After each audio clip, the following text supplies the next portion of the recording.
உம்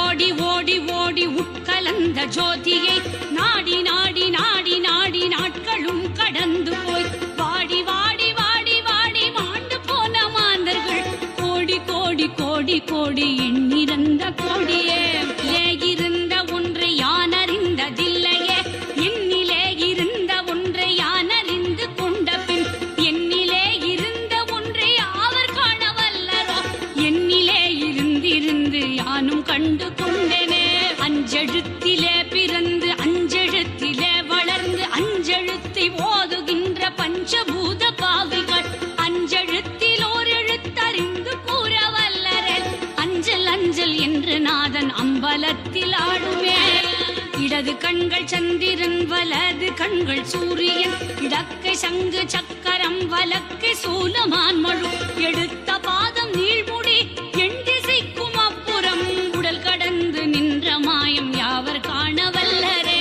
உருவுமல்ல வெளியுமல்ல ஒன்றை மேவி நின்றதல்ல மருவுமல்ல காதமல்ல மற்றதல்ல அற்றதல்ல பெரியதல்ல சிறியதல்ல பேசுமாவி தானுமல்ல அரியதாகி நின்ற நேர்மை யாவர் காண வல்லரே மண்கலம் கவிழ்ந்த போது வைத்து வைத்தடுக்குவார் வெண்கலம் கவிழ்ந்த போது வேணும் என்று பேணுவார் நன்கலம் கவிழ்ந்த போது நாரும் என்று போடுவார் எண் கலந்து நின்ற மாயை என்ன மாயை ஈசனே ஆனவஞ்செழுத்துளே அண்டமும் அகண்டமும் ஆனவஞ்செழுத்துளே ஆதியான மூவரும் ஆனவஞ்செழுத்துளே அகாரமும் அகாரமும் ஆனவஞ்செழுத்துளே அடங்கலாவலுற்றதே ஓம் நம சிவாய ஓம் ஓம் நம சிவாய ஓம் நம சிவாய ஓம் ஓம் நம சிவாய ஓம் நம சிவாய ஓம் ஓம் நம சிவாய துப்பாப்ஜி வாசவிஜி ரொம்ப கலக்கிட்டார். எவ்வளவு அழகா பாடுறா. Thank you sir. யாரும் தெரியாது, ஆனா ரொம்ப நல்லா பாடுங்க. இந்த ஜோதி டிவில பாடுறாங்க சார். அப்படியா? சிவபாக்கிய இந்த சித்தர் பாட்டு பாட்டு அவ்வளவு மீனிங்ஃபுல் சார். ரொம்ப நல்லா இருக்கு. கலா அவங்க வேற சொல்லிட்டே இருந்தாங்க, இனிமேல் சித்தர் பாட்டு போடுன்னு கலாஜிக்கு வேற, அதனாலயே இத போட்டானுங்க. அவ்வளவு அருமையா இருக்கு சார் இந்த பாட்டு. ரொம்ப ரொம்ப நல்லா இருந்து. எனக்கு முழுசா புரியல, எதெல்லாம் விழுறதோ அதெல்லாம் ரொம்ப அழகா இருந்து கேட்கறது. சிவபாக்கிய சித்தர் பாட்டுன்னு போட்டா சார் அது வருதுங்க, அந்த சிவபாக்கிய சித்தருடைய பாட்டுங்க இது. Okay, beautifully.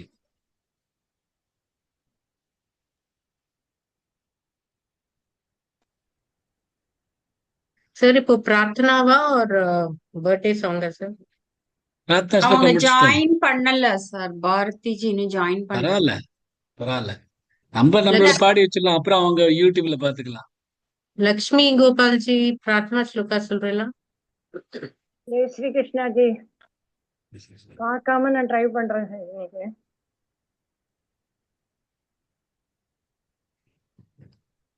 மமைவாம்சோ ஜீவலோகே ஜீவபூதः சனாதனः மனசஷ்டானேந்திரியாணி பிரகிருதானி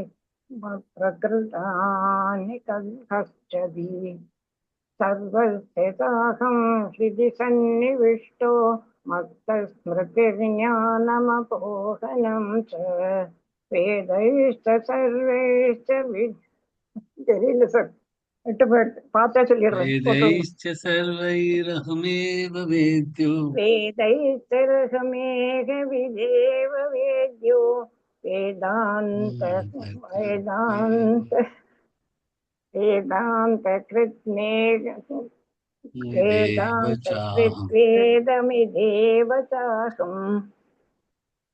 ஸ்ரீகிருஷ்ணன் முதல்ல பார்த்தா ஒரு தரம் கூட சரியா சொல்லிடுறேன் சார். மமைவாம்சோ ஜீவலோகே ஜீவபூதः சனாதனः மனஷஷ்டானேந்திரியாணி பிரகிருதிஸ்தானி கர்ஷதி सर्वस्यताहं हृदि सन्निविष्टो मत्तस्मृतिर्ज्ञानमपोहनं च वेदैश्च सर्वैरहमेव वेद्यो वेदान्तकृद्वेदविधेव चाकम्. பியூட்டிஃபுல்லி. பாபா சொல்லிட்டு. Thank you, sir. Thank you. Jai Shri Krishna ji. இன்னும் பாரதி ஜி வரலையா? எனிவே வரல சார். வரல சார். ஓகேம்மா. ஏக்கா ஒரு நாள் நான் பிரார்த்தனா ஸ்லோகம் சொல்ற மாதிரி போடுங்க ஏக்கா. ஓகே ஜெயாஜி. சார் இந்த ஜன்மதினம் சாங் நீங்க மட்டும் பாடுங்க சார். போறோம் எல்லாரும் பாடினா அது நல்லா இல்ல, ஒரு மாதிரி வருது. சரிம்மா, நான் பாடுறேன். ஜன்மதினமிதம் ஐ பிரிய சகே शन्तनोतु ते सर्वदामुदम् जन्मदिनमिदम् ऐ प्रिय सखे शन्तनोतु ते सर्वदामुदम् प्रार्थयामहे भवशतायुषी प्रार्थयामहे भवसतायुषी ईश्वरः सदा त्वां च रक्षतु ईश्वरः सदा त्वां च रक्षतु पुण्यकर्मणा कीर्तिमजय पुण्यकर्मणा कीर्तिमर्जय जीवनं तव भवतु सार्थकम् जीवनं तव भवतु सार्थकम् जन्मदिनमिदम् ऐ प्रिय सखे शन्तनोतु ते सर्वदा मुदम् दीर्घायुरारोग्यमस्तु सुयशः भवतु विजय भवतु. जय श्री कृष्ण. அவங்கள போட்டு நாளைக்கு யூடியூப்ல போட்டு கேட்டுக்க சொல்லலாம்.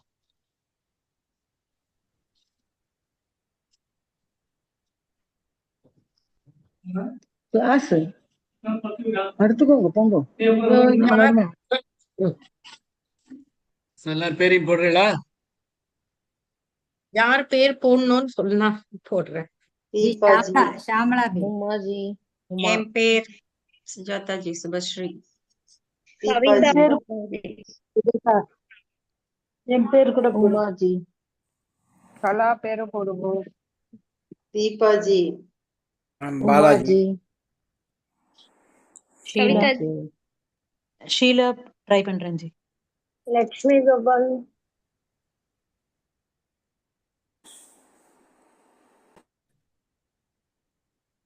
ஜெயஸ்ரீஜி இதுவும் ஆட் பண்ணமா வேணுமோ? இல்ல, அவங்க ஏதோ இன்னைக்கு 15 மினிட்ஸ் தான் இருப்பேன்னு போட்டிருக்காங்க. அதுக்குள்ள மேபி சான்ஸ் வந்தா சொல்வாங்களோன்னு தெரியாது. ஜி கவிதா. கவிதா ஜி. வேற யாராவது? இன்னைக்கு யாருக்கு பர்த்டே சார்? இன்னைக்கு பாரதி ஜிக்கு. நான் வரல இன்னைக்கு. உங்க பேர் ஆட் பண்ணலையா? ஜெயஸ்ரீ ஜி போட்டுருங்க.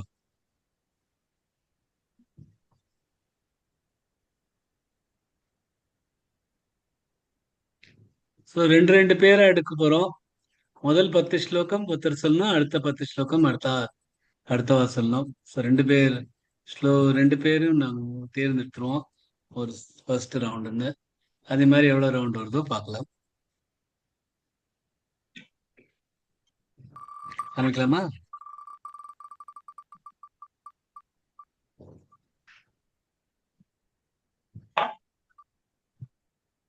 ஷீலாஜி.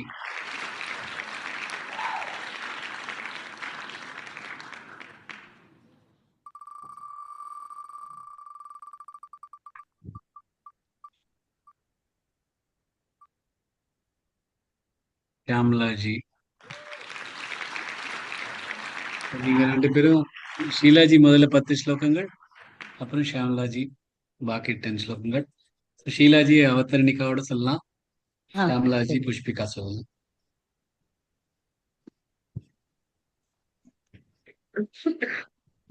ॐ श्री परमात्मने नमः। श्रीमद्भगवद्गीता अथ पञ्चदशोऽध्यायः।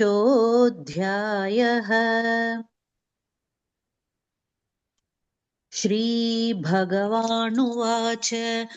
ऊर्ध्वमूलमदः शाकम् अश्वत्थम् प्राहुरव्ययम् छन्दांसि यस्य पर्णानि यस्तं वेद स वेदवित्।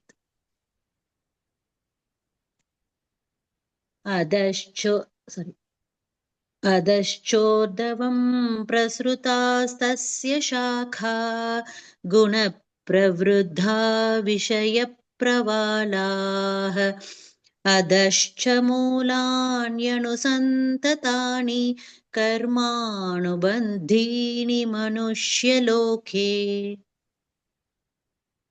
न रूपमस्येह तथोपलभ्यते नान्तो न चादिर्न च सम्प्रतिष्ठा।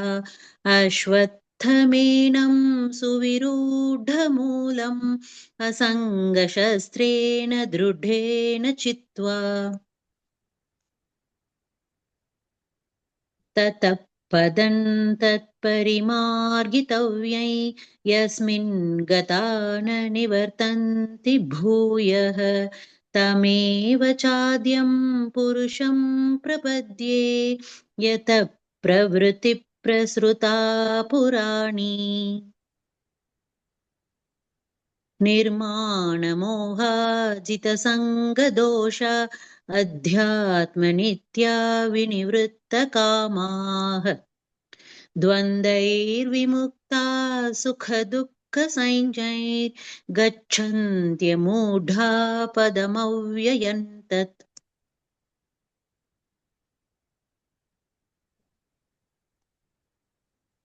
सिक्स्थ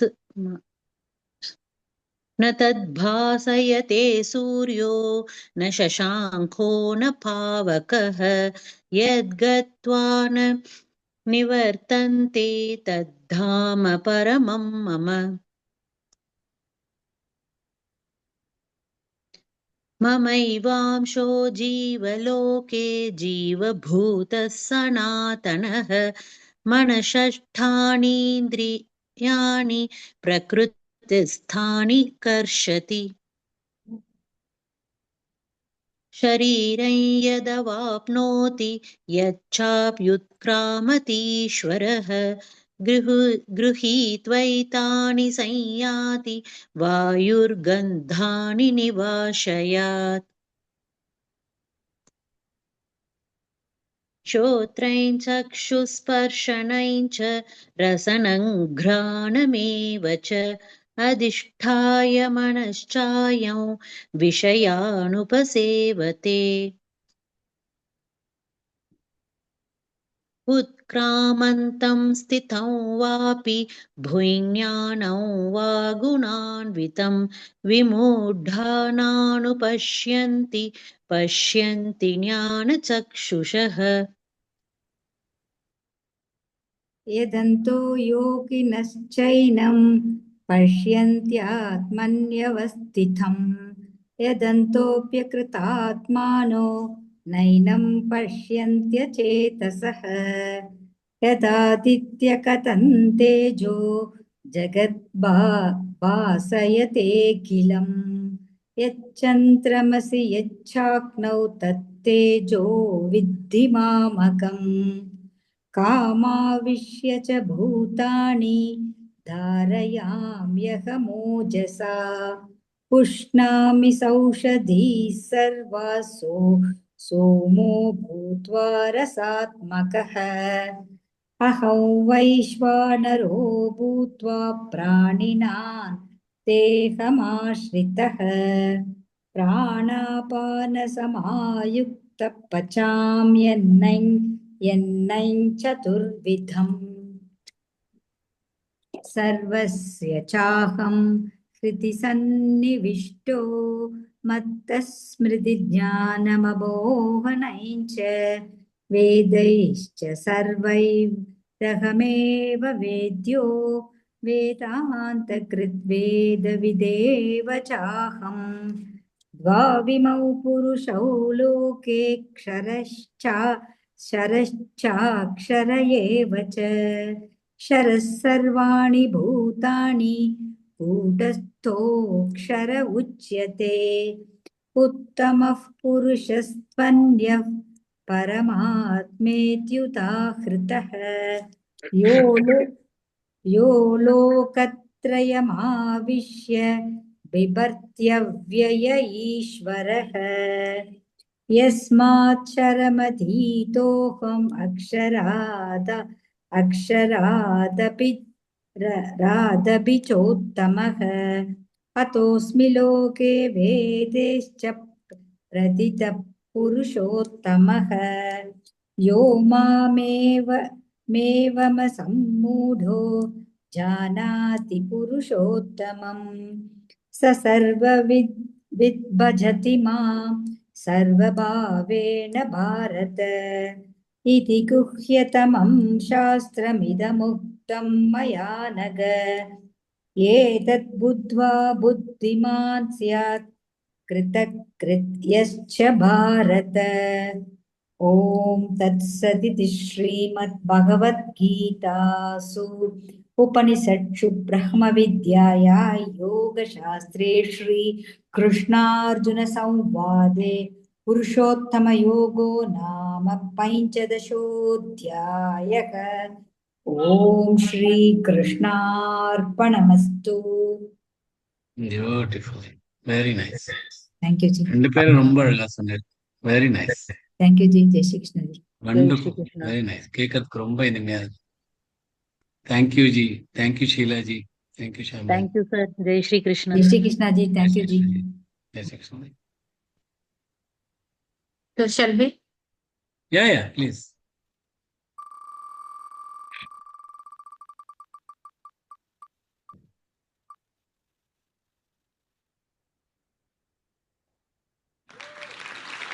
Yeah, जी.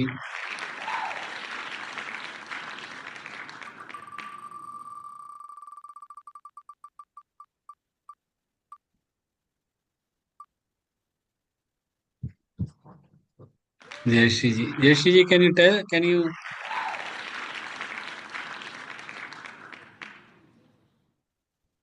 Jayashree ji, உங்களால முடியும்னா முதல் 10 சொல்றேன்னாலும் பரவாயில்ல, இல்லைன்னா முடியாதுன்னா சொல்லிடுங்க, மெசேஜா பண்ணிடுங்க. திருப்பி ஸ்பின் பண்ணலாமா sir? Jayashree ji is not there I think.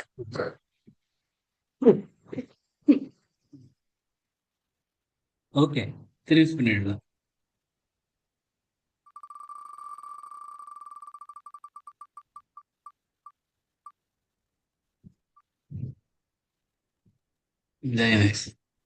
ஜெயாஜி and தீபாஜி, ரமாஜியோட பேரை ஆட் பண்ணிடுங்க.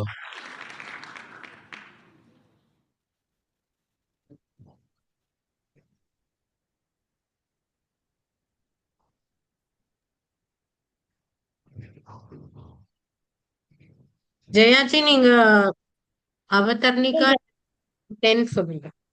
10 ஸ்லோகங்கள் சொல்லுங்க. ओके सर. जय श्री कृष्ण सर. ओम श्री परमात्मने नमः. श्रीमद्भगवद्गीता अथ पंचदशोऽध्यायः.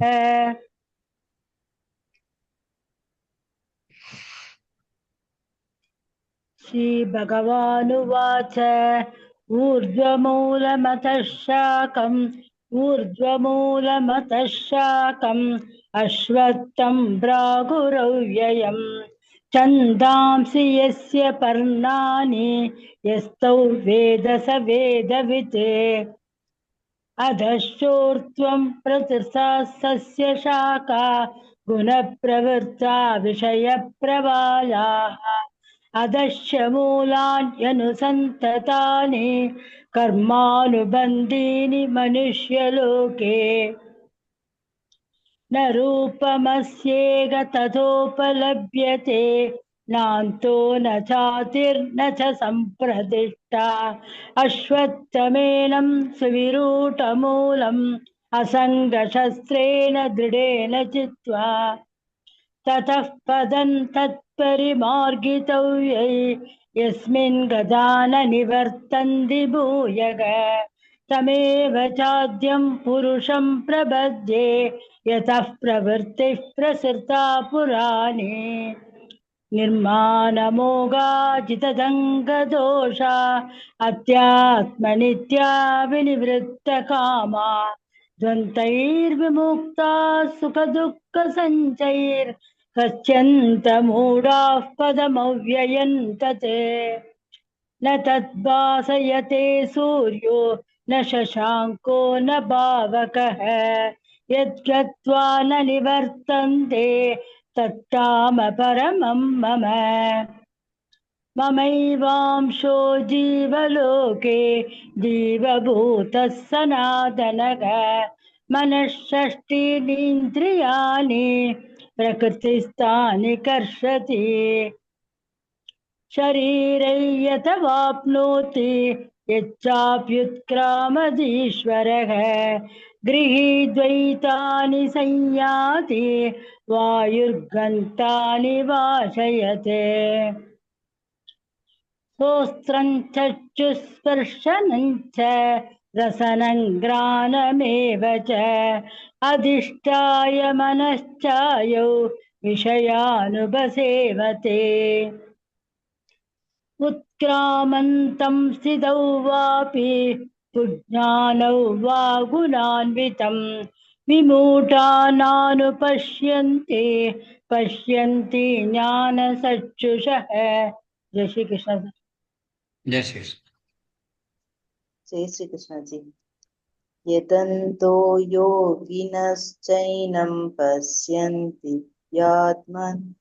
पश्यन्त्यात्मन्यवस्थितं यतन्तोऽप्यकृतात्मानो नैनं पश्यन्त्यचेतसः यदावदित्यकदन्तेजो जगद्भासयतेऽखिलम् यच्चन्द्रमसि यच्चाग्नौ तत्तेजो विद्धि मामकम्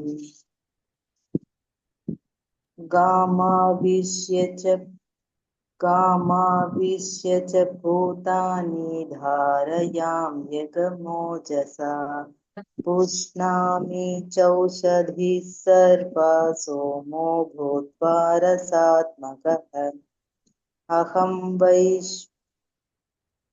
अहं वैश्वानरो भूत्वा प्राणिनां देहमाश्रितः प्राणापानसमायुक्तः पचाम्यन्नैश्चतुर्विधम् सर्वैः चाहं हृदि सन्निविष्टो मत्तस्मृतिज्ञानमपोहनैश्च वेदैश्च सर्वैरहमेव वेद्यो वेदान्तकृत् वेदविदेव चाहम् द्वाविमौ पुरुषौ लोके चर एव च चरः सर्वाणि भूतानि कूटस्थोऽक्षर उच्यते उत्तमः पुरुषस्त्वन्यः परमात्मेत्युदाकृतः यो लोकत्रयमाविश्य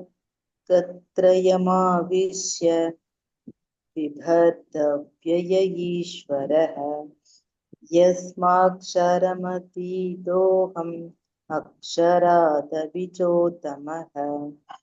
अधोऽस्मिन् लोके वेदे च प्रथितः पुरुषोत्तमः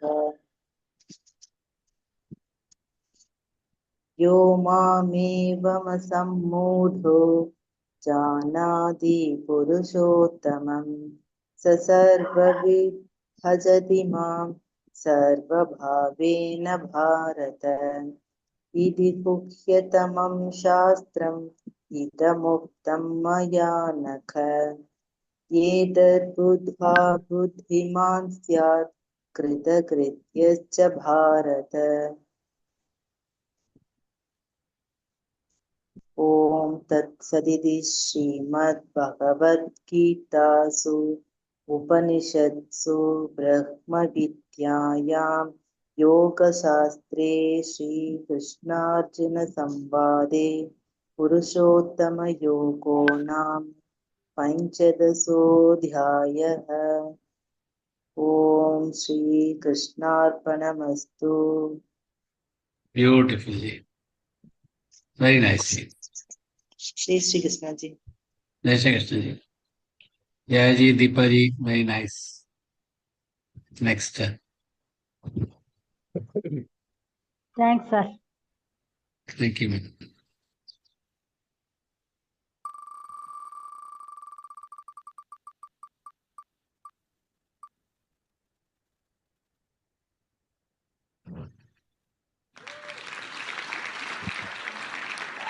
Kavita ji.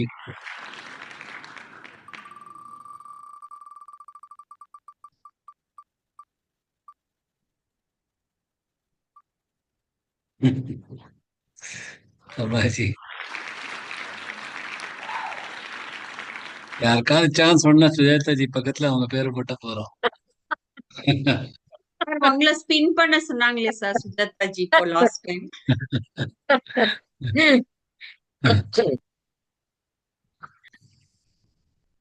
जय श्री कृष्ण सर। जय श्री कृष्ण जी. ओम So Kavita ji first and Shloka आमा and Rama ji बाकी 10 श्लोक. चलो.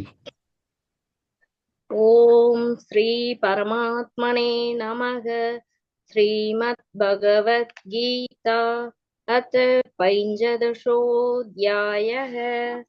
श्री भगवानुवाच ऊर्ध्वमूलमदश्चाकमश्वत्थं प्रागुरव्ययम् शन्तांसि यस्य पर्णानि यस्तौ वेद स वेदवित्।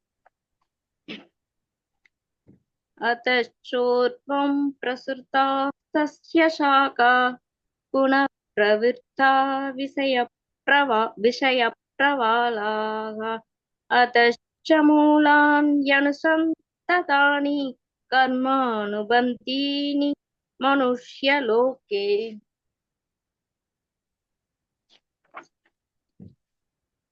न रूपमस्येक ततोपलभ्यते नान्तो न चादिर्न नान्तो न चातिर्न च सम्प्रतिष्ठा। अश्वत्थमेनं सुविरूढमूलमसङ्गशस्त्रेण दृढेन चित्वा ततः पतन्तः परिमार्गितव्यै यस्मिन् कथा न निवर्तन्ति भूयः। तमेव चात्यं पुरुषं प्रपद्ये यतः प्रवृत्ति प्रसृता पुराणी। निर्माणमोहाजितसङ्कदोषा अध्यात्मनित्या विनिवृत्तकामाः द्वन्द्वैर्विमुक्ताः सुखदुःखसञ्ज्ञैर्गच्छन्त्यमूढा पदमव्ययम् तत्। न तत्पासयते सूर्यो न शशाङ्को न पावकः यद्गत्वा न निवर्तन्ते तद्धाम परमं मम। ममैवांशो जीवलोके जीवभूतश्च सनातनः।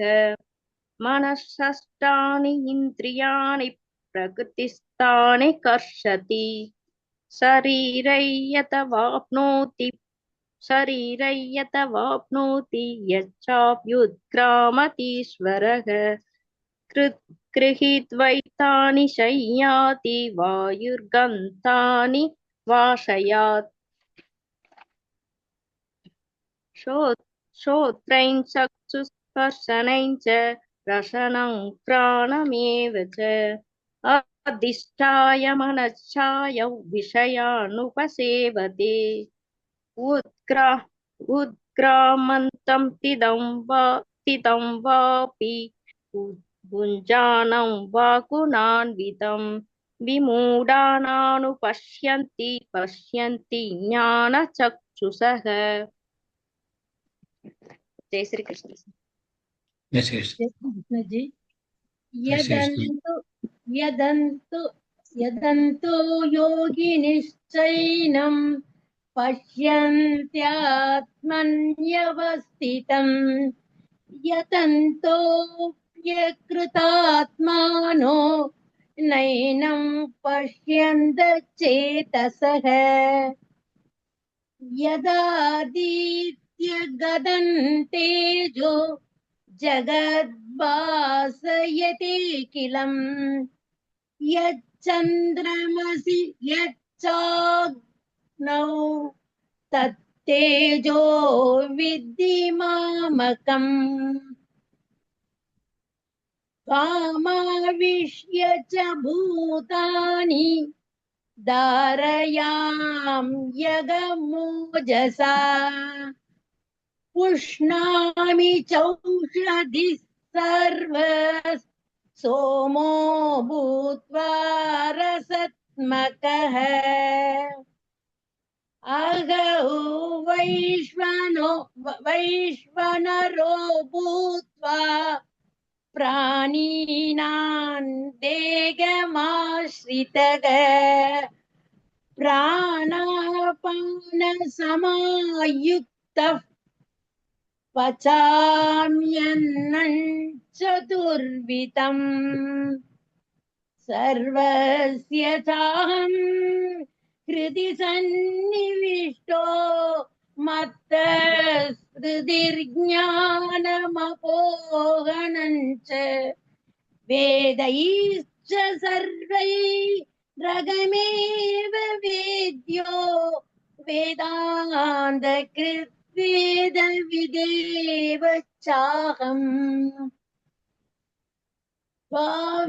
त्वाविमौ पुरुषौ लोके क्षराचाक्षर एव च क्षरः सर्वाणि भूतानि कुटस्थोऽक्षर उच्यते उत्तमः पुरुषस्त्वन्यः परमात्युदाहृतः यो लोकत्रयमाविश्य बिभर्त्य व्यय ईश्वरः यस्माक्षरमधीतोऽहम् अक्षरादाभिचोत्तमः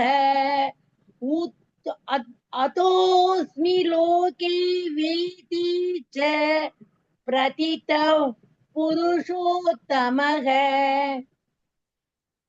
यो मामेवमसम्मूढो जानाति पुरुषोत्तमं स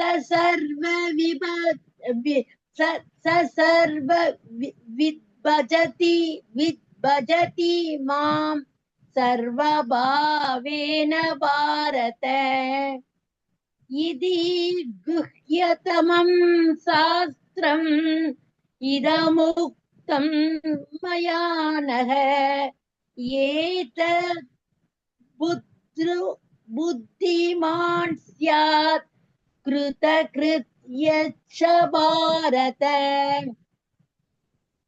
ॐ तत्सदिति श्रीमद्भगवद्गीतासु उपनिषत्सु ब्रह्मविद्यायां योगशास्त्रे श्रीकृष्ण अर्जुन संवादे पुरुषोत्तम योगो नाम पंचदशोऽध्यायः। ओम श्री कृष्णार्पणमस्तु। जय श्री कृष्ण जी। जय श्री कृष्ण जी। जय श्री कृष्ण जी। எல்லாருமே இந்த ரெக்கார்டிங்ஸ்லாம் நம்ம இன்னைக்கு சொல்றது எல்லாமே ரெக்கார்ட் பண்ணிட்டு இருக்கோம். அதை ரெக்கார்ட் பண்ணிட்டு இந்த என்னோட ஒரிஜினல் சஸ்வரோட அதையும் கேட்டுட்டு எங்கெல்லாம் நம்ம மிஸ் பண்றோம் எல்லாரும், ஏன்னா எல்லாரும் கொஞ்சம் கொஞ்சம் மிஸ்டேக்ஸ் பண்ணிட்டே இருக்கேன். ஒருத்தரும் இது வரைக்கும் 6 பேர் சொல்லிருக்கோம். 6 பேரும் பர்ஃபெக்டா யாருமே சொல்லல. எங்கேயாவது ஆகாத் மிஸ் பண்றோம், சம்டைம்ஸ் வேற ஏதாவது மிஸ் பண்றோம். அதனால நாளைக்கு டெஸ்ட். நான் இந்த சாப்டர்ல மிஸ்டேக்கே வரக்கூடாது யாருக்கும். ஏன்னா நிறைய பேர் இதை படிச்சிருக்கேன், வருஷமா படிச்சிருக்கேன். ஸோ தன்னோட ஆடியோவையும் சஸ்வரையும் கேட்டுண்டு எங்கெல்லாம் கொஞ்சம் தாங்கள் தப்பு பண்றோங்கிறத கொஞ்சம் மைன்யூட்டா கவனிச்சுட்டேன்னா அது எல்லாரும் 5 ஸ்டார் வரணும்.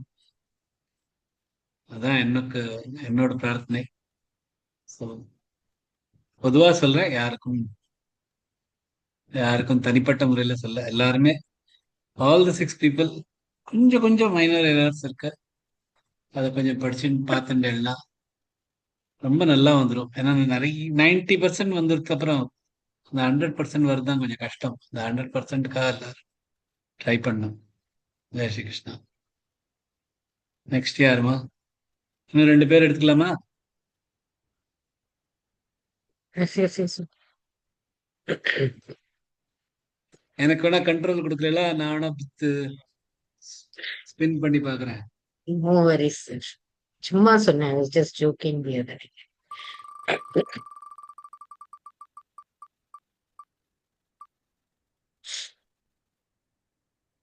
ஜஸ்ட் சொல்றேன்னு வந்தோடனே வந்துட்டு பாருங்க பேரு.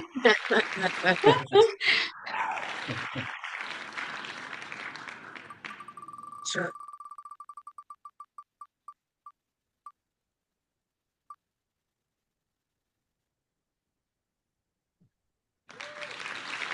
Yataji and Umaji.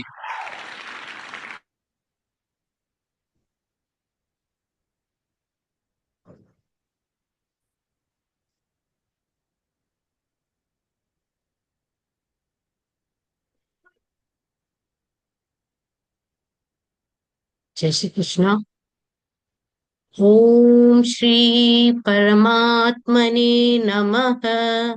Srimad Bhagavad Gita अथ पञ्चदशोऽध्यायः श्रीभगवानुवाच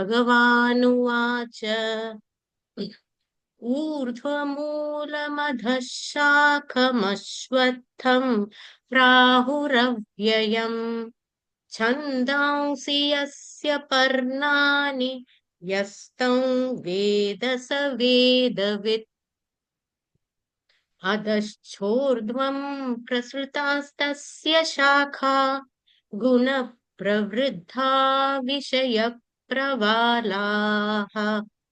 अधश्च मूलान्यनुसन्ततानि कर्मानुबन्धीनि मनुष्यलोके न रूपमस्येह तथोपलभ्यते नान्तो न चादिर्न च सम्प्रतिष्ठा अश्वत्थमेनं सुविरूढमूलमसङ्गशस्त्रेण दृढेन छित्त्वा ततः पदं तत्परिमार्गितव्यै यस्मिन् गता न निवर्तन्ति भूयः तमेव चाद्यं पुरुषं प्रपद्ये यतः प्रवृत्तिः प्रसृता पुराणी निर्मानमोहाजितसङ्गदोषा अध्यात्मनित्या विनिवृत्तकामाः द्वन्द्वैर्विमुक्ता सुखदुःखसज्ञै गच्छन्त्यमूढा पदमव्ययं तत् न तद्भासयते सूर्यो न शशाङ्को न पावकः यद्गत्वा न निवर्तन्ते तद्धाम परमं मम ममैवांशो जीवलोके जीवभूतः सनातनः मनःषष्ठानीन्द्रियाणि प्रकृतिस्थानि कर्षति शरीरं यदवाप्नोति यच्चाप्युत्क्रामतीश्वरः गृहीत्वैतानि संयाति वायुर्गन्धानि वाशयात् श्रोत्रं चक्षुस्पर्शनं च रसनं घ्राणमेव च अधिष्ठाय मनश्चायं विषयानुपसेवते उत्क्रामन्तं स्थितं वापि भुञ्जानं वा गुणान्वितं विमूढानानुपश्यन्ति पश्यन्ति ज्ञानचक्षुषः यतन्तो योगिनश्चैनं पश्यन्त्यात्मन्यवस्थितं यतन्तोऽप्यकृतात्मानो नैनं पश्यन्त्यचेतसः यदादित्यगतं तेजो जगद्भासयतेऽखिलं यच्चन्द्रमसि यच्चाग्नौ तत्तेजो विद्धि मामकम् कामाविश्य च भूतानि धारयाम्यहमोजसा पुष्णामि सौषधीः सर्वास् सोमो भूत्वा रसात्मकः अहं वैश्वानरो भूत्वा प्राणिनां देहमाश्रितः प्राणापानसमायुक्तः पचाम्यन्नं चतुर्विधम् सर्वस्य चाहं हृदि सन्निविष्टो मत्तः स्मृतिर्ज्ञानमपोहनै च वेदैश्च सर्वैरहमेव वेद्यो वेदान्तकृद्वेदविदेव चाहम् द्वाविमौ पुरुषौ लोकेऽक्षरश्चाक्षर एव च क्षरः सर्वाणि भूतानि कूटस्थोऽक्षर उच्यते उत्तमः पुरुषस्त्वन्यः परमात्मेत्युदाहृतः यो लोकत्रयमाविश्य बिभर्तव्यय ईश्वरः यस्माक्षरमतीतोऽहम् अक्षरादपि चोत्तमः अतोऽस्मि लोके वेदे च प्रथितः पुरुषोत्तमः यो मामेव सम्मूढो जानाति पुरुषोत्तमं स सर्वविद् भजति मां सर्वभावेन भारत इति गुह्यतमं शास्त्रमिदमुक्तं मया नघ एतद्बुद्ध्वा बुद्धिमान् स्यात् कृतकृत्यश्च भारत